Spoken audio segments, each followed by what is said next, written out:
Welcome to 9 Bob Note with Paul Isles-Rush and Ken Moss.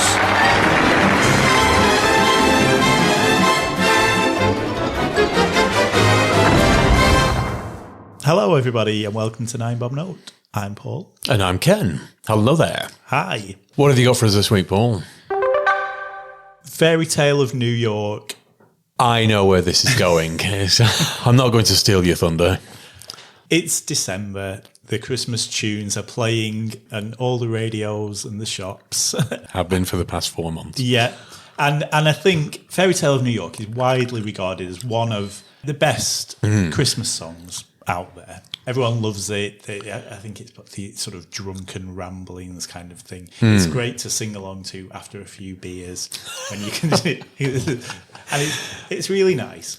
It's a good song. Yes, it is. There is an issue that comes around about this time every year because it contains the word faggot. Yes. In the lyrics. And of course, that is a hugely offensive word for my people.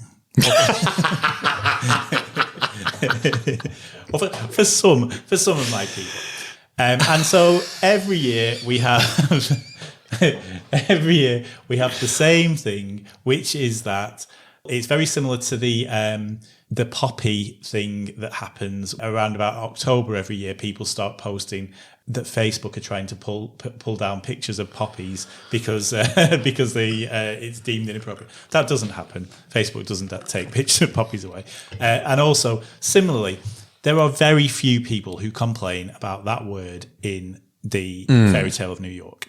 It's one of those, it's always been there. Everyone always sings along. Last year, Radio 1, I think it was BBC Radio 1. Probably, yes. Said that when they play the song, they were going to cut out that word. Yes. So they didn't play a different version of the song. They just, as they do with any song that contains bad language, they just mute it for however long it takes to say the word. And then there was uproar. Well, I'm never listening to Radio 1. This is from obviously 50-odd-year-old men who haven't listened to Radio 1 since Tony Blackburn was there. So there's two different things. First of all, you get the people who sort of say, oh, it's ridiculous. No one should be offended by that. Nobody gets to tell me what I can be offended by or not. Personally, I am very offended by the word faggot. It's been used against me in some horrendous situations. I'm not offended by it in that particular song, but I don't represent all of the gays. I equally don't want my kids growing up thinking that's an acceptable word to say because they heard it in a song that they hear every year. So I think it was quite right of Radio 1 to do that. If you want to hear the song with the full version in, then listen to Radio 2, 4, 5, 6, any other radio stations. I just don't know. It's like if it was any other word, if it was the N word, for example, no one would be saying, oh, well, yeah, but it's in the context of the song. It would just be banned outright. The whole song would probably be banned. I really hate historical revision, so I've got a problem with this because exactly what you have just said, the context, you would never bring a song out like that now. No. Just wouldn't be done, and it would be, to be fair, rightly backlashed. This is a song that's been around for, it's got to be 30 years now, surely. Oh, easily, yeah. Yeah. And it's part of the Christmas sort of traditions, but within the context of the song, it's more sort of an abusive sort of spit rather than, because the man in the song clearly isn't gay. Yeah. So, and it's not meant as a gay slur in that song. It's just sort of, I mean, I don't know. It could be, knowing Irish history as well as I do, it could just be a sort of a term of it. Because in America, if you call somebody a stupid cow or a cow or something, that's a real offensive term that they will believe you. Whereas if you call somebody a wanker in America, that's normal. Yeah. Because there was some actor or something on BBC Breakfast, and he's a really famous actor, but he used the word wanker on telly within the past couple of years in an interview. And no, if anybody's listening at home, and he said it again, like, what, you can't say the word wanker? No, just turn it, apologies everyone. So context is everything. I do get you that you would not write a song with that now. And no, it's not a term that you want your kids growing up using. With that, I think you've drawn far more attention to it by muting it, bleeping it out, and making a deal of the fact that we're not going to do this. You've drawn so much attention to it and created a negative backlash. It's not a positive one. You've created a negative, well, not you. Thank you. But the station that muted it and made a big deal about, look at what we're doing, we're doing this because, rather than maybe just not playing the song.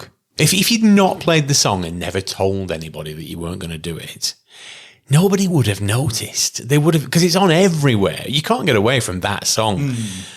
So just quietly don't do something rather than making a big show of, look what we're not doing. Look at what we're not doing. So for the minority of people that you're doing that face. Oh God, I know. I'm sorry. But I stand by this, that the more you virtue signal something, it can have the opposite effect. I do not like historical censorship like that. There was a band, NWA, and they were only called NWA in the UK. In America, I believe they are still called Niggers with Attitude. I think. I'm ready to be corrected on that. But again, I know there's the whole "that's our word" sort of thing. But you're not helping the cause. It's causing a divide when there's a word that it's only to be used in a certain context, or it's only certain people can use it, or this must not be used, and then it's used. And you think, well, where's the line drawn here? You can't have equality, and then there's an inequality because of your equality. It just doesn't. See, you cause friction by this sort of editing. It's better just not to draw attention to it than draw attention. That's my bottom line, really. But people would draw attention to it anyway. Well, yeah, but not in the same way as... you're entirely right. Yes, they would. Everything now causes offence to somebody, and the first whiff of offence, and they'll be on Twitter starting a hashtag campaign. You're entirely right. But for an organisation like the BBC to do it, you can't ignore that. That's just going to ripple out among the Daily Mails and the talk radios of the world into a huge thing, and it'll be a discussion on the Channel 5 morning show that they have, where they'll have a discussion, a phone in. So all of that, it'll radiate out and become a much bigger thing than if you just quietly decided, we'll get that off the playlist this year. Just don't say anything. Nobody will notice. There's plenty of other Christmas songs around, and all the other stations in the country will be playing it anyway. Yeah, I get it. What you're saying about the virtue signalling, and it is a good point. But the fact that it caused such a backlash when Radio 1 said this, and the amount of outrage from people who were saying, well, they should be allowed, they should be playing the song in its full unadulterated form and stuff, and the debates on Jeremy Vine and things like that. That's not the fault of Radio 1. That's the fault of the idiots who think they have the right. And it is the straight people who get together in the pub. And an example of this is Gavin and Stacey. I think it was last year, the Christmas special. Oh, they sang the song, didn't they? Yeah. And it was in the pub, so everyone was together, and they were doing karaoke to that song. Yeah. And when the bit comes up where they're singing it and it says, "You cheap, lousy faggot," I think it is and it showed the person who was singing it had the biggest triumphant smile on his face. He was doing it, and it showed in the pub all the drunk lads who were reveling it because they get to shout faggot at the top of their voice, and that's it was editorially, that's probably not the best decision to make in a sitcom you're making in was it 2019 or 2020? It was fairly recent. Yeah, it was the last couple of years. It was an interesting choice. I must say, I was surprised to see that put front and centre as a karaoke choice. But it does reflect what pubs all across the country are like. It's not a bad reflection. The faggot thing, though, I don't think... I've never seen it as a... because I've never been on the receiving end, I suppose, but I've never seen it as that sort of a gay slur in that song. It's just one of those rare songs or rare mainstream songs where there's sort of something a bit edgy in it. So everybody sings it at twice the volume because they've got a legitimate reason to say something a little bit, it's almost a swear word. It's like National Express. When your arse is the size of a small country, everybody goes wild for that bit of the song. Yeah, but I think in this context, so Shane McGowan and Kirsty MacColl, obviously Kirsty MacColl no longer with us, but I think I read somewhere that they did, or at least she did, record a version of it. I think there is a second, slightly changed the words. But they've always said it wasn't a homophobic slur. It's just something. First of all, it rhymes with maggot, and it's just something that at that time and in that context, as you've said, that is something that would have been said. That's absolutely fine. I'm not saying that we should go back and erase that. But what I'm saying is, it's the people who they're not doing it because they think, oh, I can get away with something a bit edgy. They know when they're doing that karaoke or when they're in a big group of football lads in the bar, they know that faggot is a very offensive word to a lot of gay people, and that's why they're singing it so loud, and that's why they're singing it so gleefully, because they know they can get away with it. I take your point, but I don't think the vast majority of people do. I mean, yes, you are going to get the knobhead contingent who they do revel in the chance to use a gay slur. I don't think the vast majority of people do chorus it for that reason. It's just it's sort of steeped now in culture that word is sort of like, this is our chance to say something offensive in a song, sort of a derogatory term. I honestly don't think the majority of people see it as a sort of a dig at the gays. It's just because it's a real punchy moment in the song. I don't know why it's such a popular Christmas song, because it's utterly miserable. It's very depressing. You know, it's basically a couple who still love each other, but just can't stand to be together. And it's the fact that she's sort of punching this back at him. It's just a powerful moment in the song. I entirely take your point that now obviously there are connotations, and like the Gavin and Stacey thing, an interesting choice. Yeah, I don't know whether they were doing it almost subversively, possibly, because when you do look at that scene and it's all the idiot blokes in the pub who are singing it, then you do think, what a load of knobheads. So, whether they were doing it because they knew, but there was a bit of a backlash to that, and then a backlash to the backlash. Because it was like, but it's one of those things. As I've said, I'm not bothered. I think it's a great song. I'll happily sing along to it. It's just when people... You do know that I'm going to do this on karaoke and sing directly at you now, forever. Where's Ken gone? Oh, no. It's karaoke. Where's Paul? Paul! Cheap, lousy faggot! I love you! The Christmas. But the thing that bothers me about it is that if it was a word, I mean, as I said, I don't like the word, but if I was in a pub surrounded by people who were singing it, and there was, that minority of people who, and I was offended by it, obviously, it's about half a second. You then move on.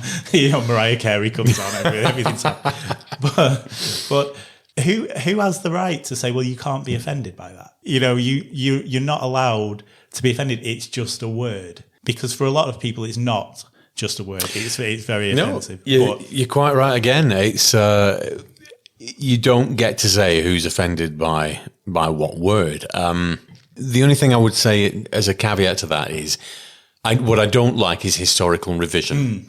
So stuff that's gone before, from times when things weren't, well, I mean, it's never been a particularly nice word, evidently, because that's the punchy part of the song. It is spat as a term of abuse. But things like, there's episodes of Only Fools and Horses, particularly the first series, where they refer to the packy shop. Yeah. It was just, in those days, that was just a term, the packy shop on the corner. It wasn't meant in any sort of derogatory way. Now it's just not a polite term to use. Yeah, because it was taken by a group of people and turned into something. Yeah, but and there's terms now that you'll see on television and from the from 60s, 70s, 80s that they're not used anymore. I see things now, and because things do change, and I watch a lot of archive TV, you do see things and you think they wouldn't get away with that now. But at the time, it was just sort of that was how the world was. You cannot historically revise something. Just don't do it now. Yeah. The only term that I find offensive is gammon. Because I know I fall into the demographic, but the entire push across the whole spectrum of everything is thou shalt not go for somebody because of the way they look, the colour of their skin, it's just entirely everything about that. The whole world at the minute is the way somebody looks is off limits. Gammon. White male men of a certain age, that's fine. That's the way they look like a side of gammon. And you think, well, that's pushing against everything. It's the way they look. It's a fair game, no worries. It flies in the face of everything. And it's almost like, well, we've had it bad for all this time. Your turn. That's not how we should be pushing forward. No, I do agree. I mean, there is the element with gammon that a lot of the time when that is directed at people, they have said something and it's in response to them saying and it's usually someone like Morgan or Farage My ears!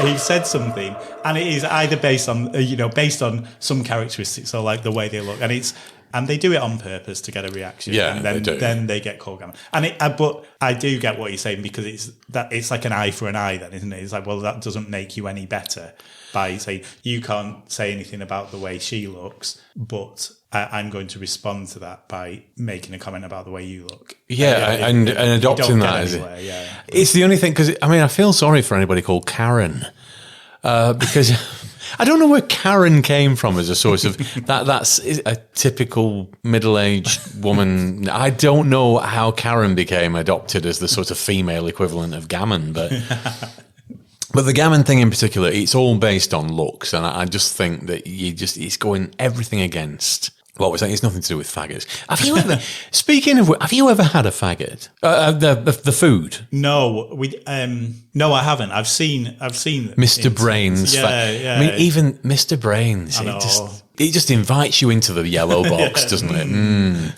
You see, we should buy some faggots. Cheap, lousy faggots by Mr. Brains. That's how they should advertise them. They just look like a ball of very cheap mints. Yeah, they don't look nice. Which I guess is why it became a term of abuse. It became an insult, which is probably why they used it in the song. but yeah, good time. Do you have any clue of the etymology of why faggot became a term of gay abuse? I don't, to be honest. No, I know. Should I look it up?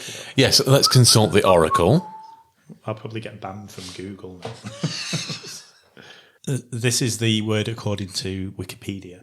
The word faggot has been used in English since the late 16th century as an abusive term for women, particularly old women, and reference to homosexuality may derive from this. It's a bit of a leap. Yeah, he says as female terms are often used with reference to homosexual or effeminate men, for example, Nancy, Sissy, Queen. The application of the term to old women is possibly a shortening of the term faggot gatherer, applied in the 19th century to people, especially older widows, who made a meagre living by gathering and selling firewood. Because faggot's a bundle of sticks. Yeah, so that's why old women used to go and pick up sticks, and gay people are like old women, which is equally offensive to gay people and old women, I think. I'm trying to crowbar the analogies together. So a faggot is a man who goes picking things up in the hope of lighting a fire with his wood.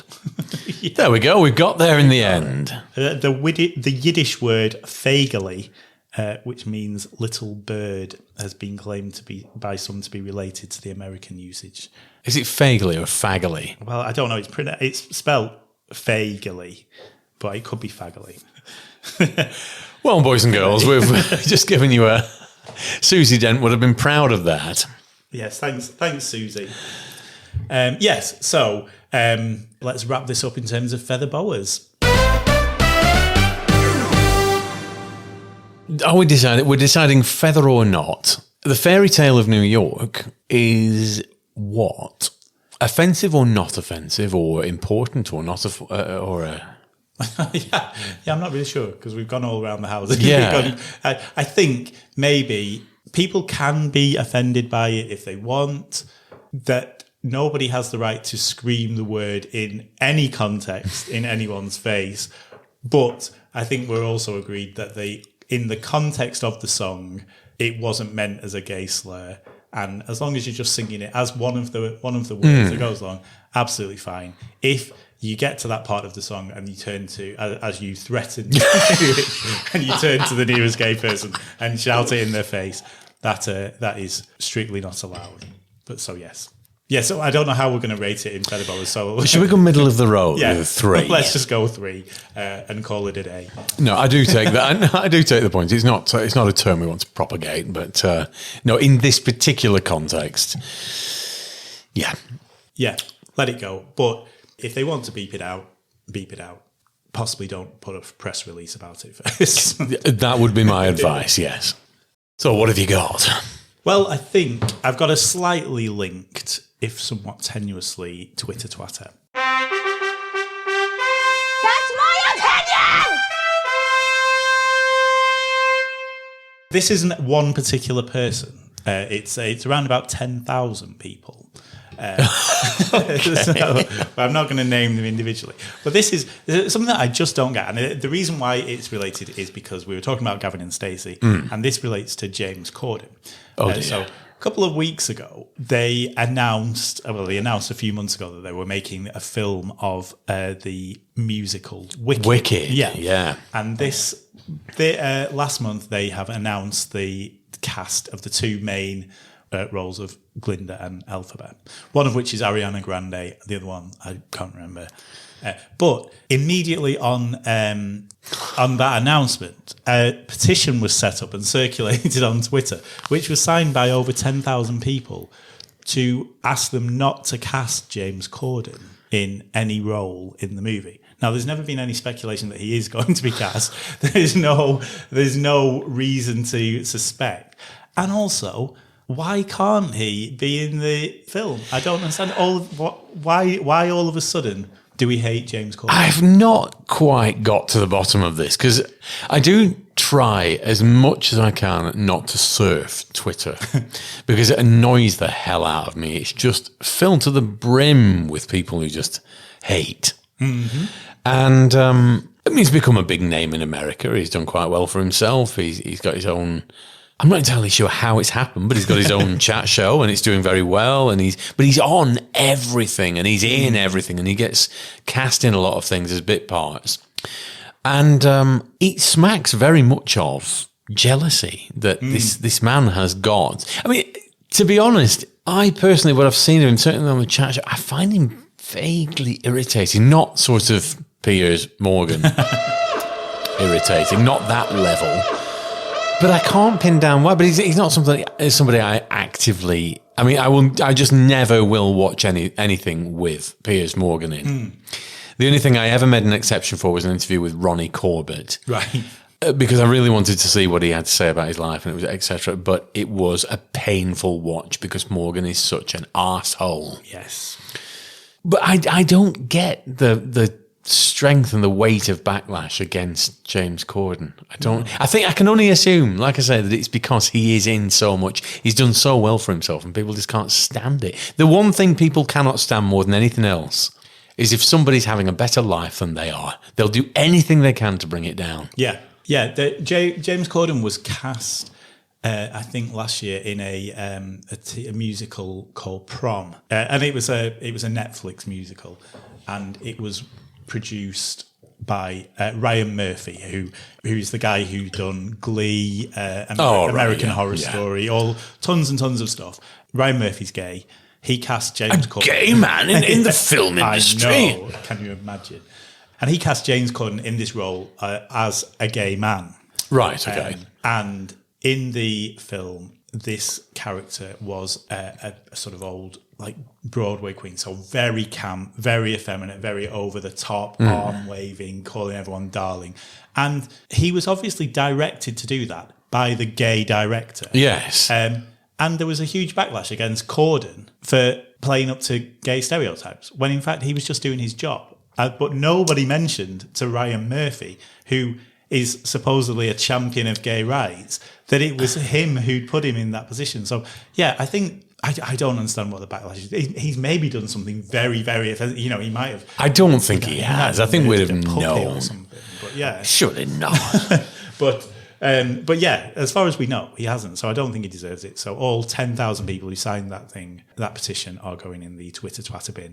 And I also hope that James Corden gets cast in Wicked just to piss them all off.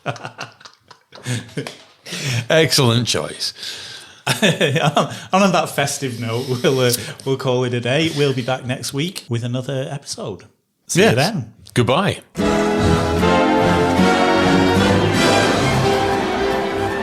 Nine Bob Note featured Paul Isles-Rush and Ken Moss. Title music was by Mark Scheiman, and the programme was produced by Maverick Productions.